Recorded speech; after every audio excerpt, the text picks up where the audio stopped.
പ്രവാചകപുത്രൻ ഇബ്രാഹിം മരണപ്പെടുകയാണ്. യാദൃശികമെന്നോണം അന്ന് സൂര്യനെ ഗ്രഹണം ബാധിക്കുകയാണ്. പ്രവാചകപുത്രന്റെ വിയോഗത്തിൽ സൂര്യൻ പോലും ദുഃഖിക്കുന്നു എന്ന തരത്തിൽ ജനസംസാരമുണ്ടായി.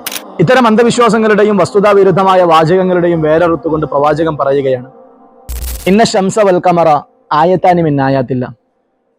അള്ളാഹു സുബ്ഹാനഹു വ തആല അവന്റെ അടിമകൾക്ക് ചില കാര്യങ്ങൾ ബോധ്യപ്പെടുത്തി കൊടുക്കുന്നതിനായി വെളിപ്പെടുത്തുന്ന ഒട്ടനേകം തരത്തിലുള്ള ദൃഷ്ടാന്തങ്ങളിൽ ഒന്നാണ് സൂര്യനെയും ചന്ദ്രനെയും ബാധിക്കുന്ന ഗ്രഹണം എന്ന് പറയുന്നത്. ലാ യൻകസിഫാനിലെ മൗത്തി അഹദിൻ, ഒരാളുടെയും മരണം കാരണം അതിന് ഗ്രഹണം ബാധിക്കുകയില്ല. സൂര്യനും ചന്ദ്രനും ആരാധിക്കപ്പെടാൻ യോഗ്യരല്ല എന്നും അവ പ്രപഞ്ചലോക രക്ഷിതാവായ റബ്ബിന്റെ നിർദ്ദേശങ്ങൾക്കും കൽപ്പനകൾക്കും വിധേയമായി കൊണ്ടാണ് സഞ്ചരിക്കുകയും നിലനിൽക്കുകയും ചെയ്യുന്നത് എന്നത് ഗ്രഹണം നമുക്ക് നൽകുന്ന വലിയ പാഠമാണ്. ഗ്രഹണമെന്ന് കേൾക്കുമ്പോൾ അന്ധവിശ്വാസങ്ങളിലേക്കോ ഭയപ്പാടുകളിലേക്കോ പോകേണ്ടവരല്ല വിശ്വാസികൾ. അത് കേവലം ഒരു പ്രാപഞ്ചിക പ്രതിഭാസമാണെന്ന് പറഞ്ഞുകൊണ്ട് നിസ്സാരമായി കാണുകയും ചെയ്തുകൂടാ.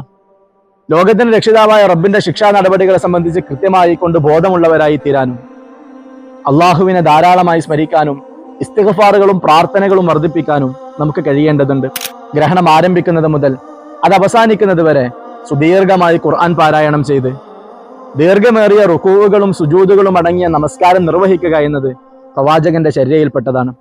ഒറ്റക്ക് നമസ്കരിക്കാമെങ്കിലും ജമാഅത്ത് നമസ്കാരത്തിനാണ് ശ്രേഷ്ഠത എന്ന് മനസ്സിലാക്കി സ്ത്രീകൾക്കും നമസ്കാരത്തിൽ പങ്കെടുക്കാമെന്ന പ്രവാചകാധ്യാപനത്തെ ഉൾക്കൊണ്ടുകൊണ്ട് പ്രവാചക ചര്യയെ പിൻപറ്റാൻ നമുക്ക് കഴിയേണ്ടതുണ്ട്. അള്ളാഹു നമ്മെ അനുഗ്രഹിക്കുമാറാകട്ടെ.